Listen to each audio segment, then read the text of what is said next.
bir eksi puan oluyor. Otomatik olarak 0-0'a düştü. Evet. Müsabaka. Yani aslında çıkan 1 puan var.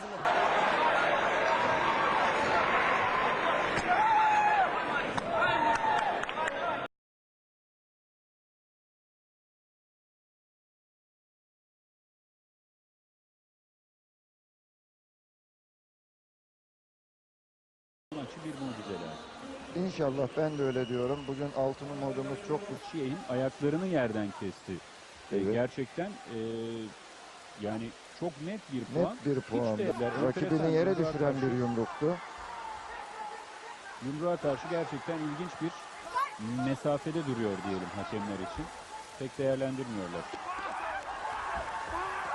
Karşılıklı Puansız. faulding tekniklerini zor görüyorum şu anda oradan puan çıkartmasını. Son 1 dakikanın içine girmiş bulunuyoruz. Zorlayarak 4-3 üstünlüğü var Silmanov Arman'ın.